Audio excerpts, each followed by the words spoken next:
নমস্কার বন্ধুরা, আজকে চলে এসেছি আরো একটা রেসিপি বাঁধাকপির কচুরি নিয়ে। চলুন দেখে নিই উপকরণ।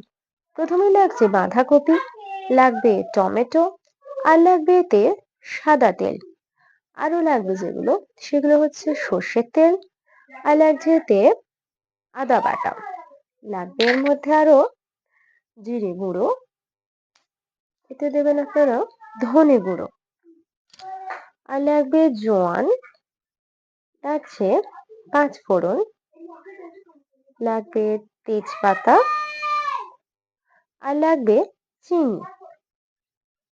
এছাড়াও লাগবে হলুদ, লাগবে সেদ্ধ আলু, লাগবে ময়দা, আর লাগছে ধনেপাতা এবং লবণ, কাঁচা লঙ্কা। চলুন দেখে নিই কিভাবে রেসিপিটি আমরা তৈরি করছি। আর বন্ধুরা, এই রেসিপিটি অবশ্যই বাড়িতে ট্রাই করবেন। এর আগে বাঁধাকপির ঘন্ট, ভাজা অনেক রকম করে ট্রাই করেছেন, কিন্তু এবার এই বাঁধাকপির কচুরি রেসিপিটা ট্রাই করে দেখুন। চলুন দেখে নিই কিভাবে তৈরি হচ্ছে। তো বন্ধুরা দেখুন, চলে এসেছি রান্নাঘরে। নিয়ে নিয়েছি ময়দা। হ্যাঁ, আমি এখানে প্রায় 750 মতো ময়দা নিয়েছি। এই ময়দাতে ময়ান দেওয়ার জন্য নিয়ে নেব, প্রথমেই লাগবে লবণ। এরপর এর মধ্যে আমরা দেব চিনি। হ্যাঁ, ময়ানের জন্য অল্প পরিমাণে চিনি দেবেন। চিনি দিয়ে দিলাম। আর এখানে আমি সাদা তেল না, সর্ষের তেল দিয়ে ময়ান দেবো। চাইলে আপনারা এখানে সাদা তেলও ইউজ করতে পারেন, কিন্তু আমি এখানে সর্ষের তেল দিয়েছি। সর্ষের তেল দিয়ে এটাকে খুব ভালো করে মিশিয়ে নিয়ে ময়ান দিয়ে নেব। দেখতে পাচ্ছেন অল্প অল্প করে জল দিয়ে, ঠিক যেভাবে আপনারা ময়দা মাখান সেইভাবে উষ্ণ গরম জল দিয়ে এটাকে মাখিয়ে নেবেন আপনারা। আসলে উষ্ণ গরম জল দিয়ে মাখালে জিনিসটা খুব সুন্দর নরম ডোটা তৈরি হয়। দেখুন, এইভাবে কিন্তু আপনারাও বাড়িতে মাখিয়ে নেবেন। দেখুন, একদম অল্প অল্প করে জল দেবেন আর হালকা হাতে মাখিয়ে নেবেন এটাকে। অবশ্যই কিন্তু বন্ধুরা, আবারও বলছি, বাড়িতে রেসিপিটা ট্রাই করে দেখবেন। ভালো লাগলে অবশ্যই আমার চ্যানেল লাইক, কমেন্ট আর শেয়ার করে দেবেন। সাবস্ক্রাইব তো অবশ্যই করবেন। দেখুন, দেখতে পাচ্ছেন এইভাবে কিছুক্ষণ ময়দাটাকে মাখিয়ে নিতে হবে খুব ভালো করে। ময়দা মাখা আমাদের হয়ে গিয়েছে। ঠিক এরকম ধরনের একটা ডো তৈরি করবেন। খুব শক্তও নয় আর খুব নরমও নয়, মাঝামাঝি একটা ডো। ওটাকে আমি সাইডে রেখে দিয়েছি। দিয়ে উনুন জ্বালিয়ে কড়াই বসিয়ে দিয়েছি। এবার এর মধ্যে আমি সামান্য জল দেব। একদম অল্প দেবেন, বেশি দেওয়ার দরকার নেই। এটা বাঁধাকপি সেদ্ধর জন্য দিচ্ছি। আর এই জলে অল্প পরিমাণ লবণ দিয়ে দেব। দেখুন, লবণও অল্প পরিমাণে দিয়ে দিচ্ছি, বেশি দেব না। আর এখন তো নতুন বাঁধাকপি অল্পতেই সিদ্ধ হয়ে যায়, আর অনেকটা বাঁধাকপি কমে গিয়ে অল্প হয়ে যায়। দেখছেন, অনেকটাই কিন্তু বাঁধাকপি, কিন্তু এটা নুন দেওয়ার কারণে বেশ কিছুটা কমে যাবে। দেখতে পাচ্ছেন, বেশ কিছুটা আছে, কিন্তু এটা সেদ্ধ হয়ে গেলে কমে যাবে। এবার এটাকে কিছুক্ষণ এইভাবে আস্তে আস্তে হতে দিন। চলুন দেখে নিই কিছুক্ষণ পরে এটা কমে কতটুকু হতে পারে। চলুন দেখুন বন্ধুরা, কমে কতটা কমে গিয়েছে এটা দেখতে পাচ্ছেন আপনারা। আর সেদ্ধ হয়ে গিয়েছে প্রায় প্রায় 90% সেদ্ধ করে নিয়ে এটাকে আপনারা, জল যদি থেকে থাকে যথাসামান্য, সেটাকে ঝারিয়ে নিয়ে এটাকে খুব ভালো করে শিলপাটায় হোক বা মিক্সারে হোক, আপনারা খুব ভালো একটা পেস্ট তৈরি করে নেবেন। জল দেওয়ার প্রয়োজন নেই। আর এখানে আমি জল দিয়ে কড়াইটাকে পরিষ্কার করে নিচ্ছি এই পরবর্তী স্টেপের জন্য। মানে, যেটা হয় না কচুরির সাথে খেতে লাগে, যেটা একটা আলু চচ্চড়ি নরম, এটাকে আমরা পেস্ট করব। তো অবশ্যই তার আগে এখানে দেখুন, তরকারিটা আমরা বসিয়ে নেব। এখানে আমি এই কচুরিটার সাথে সাদা আলুর তরকারি, যেটা হয় না নর্মাল পাঁচ ফোড়ন দিয়ে অনেকে আলু চচ্চড়ি বলে থাকেন, সেইটা রাখছি। তাই এটা হয়তো আপনারা জানেন, কিন্তু তবুও আপনাদেরকে একবার দেখিয়ে দিই। আমি এভাবেই করি এটাকে। দেখুন, প্রথমেই অল্প সর্ষের তেল দিয়ে তার মধ্যে কিছুটা পাঁচ ফোড়ন দিয়ে দিলাম।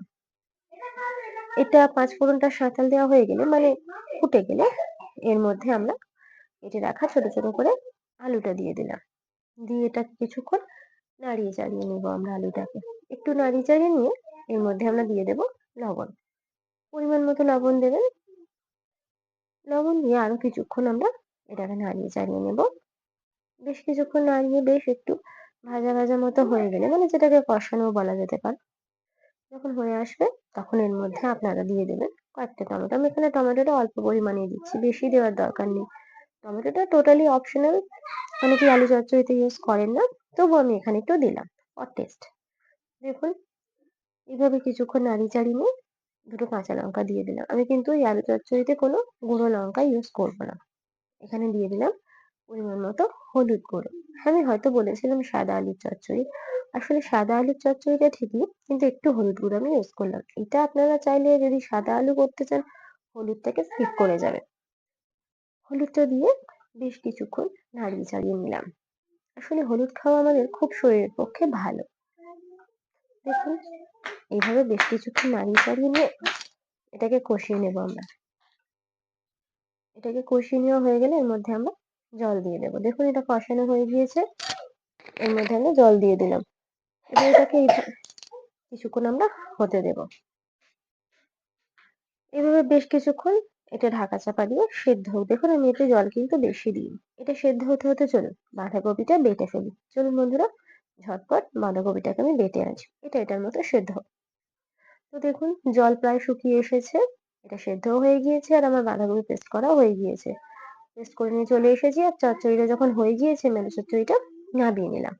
নামিয়ে আবারও কড়াইটাকে পরিষ্কার করে বসিয়ে দিয়ে এর মধ্যে দিয়ে দেবো বেশ কিছুটা পরিমাণে সর্ষের তেল। বেশ কিছুটা মানে খুব বেশি দেওয়ার দরকার নেই, মোটামুটি দেবেন। দেওয়ার পরে এর মধ্যে আমি প্রথমেই দিয়ে দেবো কিছুটা জোয়ান। ফোড়নের জন্য একটু জোয়ান দেবো। এই জোয়ানটা দিলে না পুরের মধ্যে খুব সুন্দর একটা স্মেল আসে। জোয়ান দেবেন, আপনারা অবশ্যই করে জোয়ানটা দেবেন। আর এর মধ্যে দিয়ে দিলাম আদা বাটা। আপনারা আপনাদের পরিমাণ মতো দেবেন। আমি এখানে আমার বাঁধাকপির পরিমাণ হিসাবে আদাটা দিলাম। দিয়ে দিলাম কিছুটা জিরে গুঁড়ো, দিয়ে দিলাম পরিমাণ মতো ধনে গুঁড়ো। এবার এই সব কটা কিছুকে দিয়ে নাড়িয়ে নেবো। তার আগে দিয়ে নেবো অল্প পরিমাণে লবণ। কেন, আগে বাঁধাকপি সেদ্ধর সময় লবণ দিয়েছিলাম। দিয়ে দিলাম চিনি। এবারে বাঁধাকপির পেস্টটাকেও দিয়ে দেবো। সবকিছু দিয়ে দেখতে পাচ্ছেন পেস্টটা যেহেতু সেদ্ধ ভীষণ পাতলা হয়েছে, মানে নরম গোছের। এটাকে নাড়িয়ে চাড়িয়ে একটু শক্তভাবে করে নিতে হবে। এর মধ্যে আমি একটা সেদ্ধ আলু দিয়ে দিলাম। দেখতে পাচ্ছেন এই আলুটাকে খুব ভালো করে খুন্তির সাহায্যে নাড়িয়ে চাড়িয়ে ভেঙে ভেঙে একদম বাঁধাকপির সাথে মিশিয়ে দেবেন। আসলে আলুটা দিলে না খুব তাড়াতাড়ি এটা টাইট হয়ে যায়।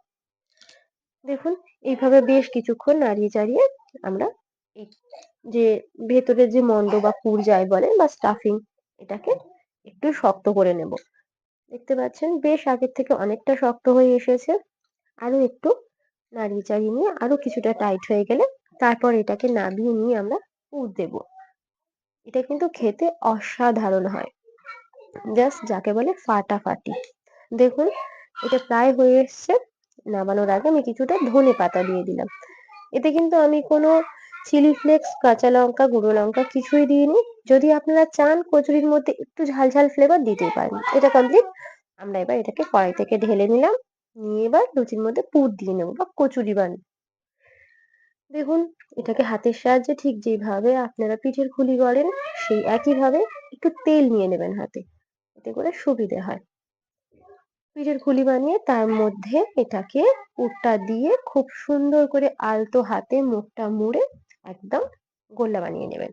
কচুরির গোলা একদম রেডি হয়ে গেল।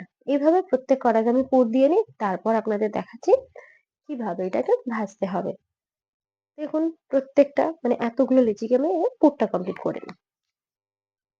পুরটা কমপ্লিট করে আপনাদের দেখাচ্ছি কিভাবে এটা ভেজে ফেলতে হবে। ঝটপট করে আপনারাও যখন করবেন পুরটাকে দিয়ে নেবেন। দেখুন খুব আলতো হাতে কিন্তু পুরটা দেবেন, যেন কোথাও ফেটে ফুটে গিয়ে পুরটা বেরিয়ে না যায়। দেখুন এবার কড়াই বসিয়ে তেলও দিয়ে দিয়েছি কড়াইতে গরমের জন্য। দেখুন সব কটা লেচি আমার প্রায় কমপ্লিট হয়ে গিয়েছে। এবার আমি খুব আলতো হাতে আস্তে আস্তে এগুলোকে বেলবো। বেশি প্রেসার দিয়ে বেলবেন না, তাহলে কিন্তু ফেটে যাবে। হ্যাঁ, তার মধ্যে যদি একটা দুটো বাই এনি চান্স ফেটে যায় ওটা বড় কথা নয়, কিন্তু চেষ্টা করবেন খুব আলতো হাতে লুচিগুলো বেলার। দেখতে পাচ্ছেন কচুরিগুলো কিন্তু আমি খুব আলতো হাতে বেলে নিচ্ছি। একটু বড় বড় সাইজ হবে কচুরি তো। দেখুন এইভাবে নিয়ে আস্তে করে গরম তেলের মধ্যে আপনারা ফেলে দেবেন। দেখুন এটা ফেলতে গিয়ে না আসলে আমার কড়ার গায়ে একটু আটকে গিয়েছিল, তাই দেখুন একটু লুচিটা টেরা ব্যাকা মতো দেখতে লাগছে। আর এই জায়গাটা আমার একটু ফেটেও গিয়েছিল। তাই এটাকে নিজেদের পরিবারের বন্ধু মনে করে মাফ করে দেবেন। আর এটা সবার ক্ষেত্রেই হয়ে থাকে। দেখুন খুব সুন্দর কিন্তু কচুরিগুলো ফুলে উঠছে। এইভাবে আপনারাও বাড়িতে বানান, আপনাদের কচুরিগুলো খুব সুন্দর ফুলে উঠবে। এইভাবে প্রত্যেকটা কচুরিকে একে একে আমি তেলের উপর দিয়ে খুব ভালো করে নেড়ে চেড়ে একদম ভাজা ভাজা করে লাল লাল করে নামিয়ে নেব। আপনারাও একইভাবে ট্রাই করুন। চলুন বাদ বাকি কচুরিগুলোকেও একে একে আমরা ভেজে নিই। দেখুন বেশ উল্টে পাল্টে উনুনের আঁচ জোরে জ্বালিয়ে ভেজে নিচ্ছি। এখানে বলি একটা কথা, যখনই আপনারা লুচি বা কচুরি ভাজবেন, কড়াইয়ের জালটা যতটা পারবেন মানে তেলটা হাই ফ্লেমে দেওয়ার চেষ্টা করবেন। এতে করে হয় কি, লুচিগুলো খুব সুন্দর ফোলে ভালো। আসলে এই জায়গাটা না আমার তেলটা একটু জালটা কম হয়ে গিয়েছিল তো। দেখুন এবারে প্রত্যেকটা লুচি কিন্তু অনেক কটা লুচি হয়ে গিয়েছে। ভাবছেন এতগুলো? হ্যাঁ, হয়তো কিছুটা অংশ দেখুন আমার সব লুচি প্রায় কমপ্লিট হয়ে এসছে।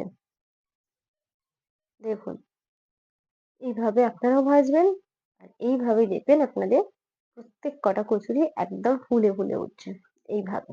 দেখুন দেখে নিন। আশা করছি রেসিপিটা আপনাদের পছন্দ হয়েছে।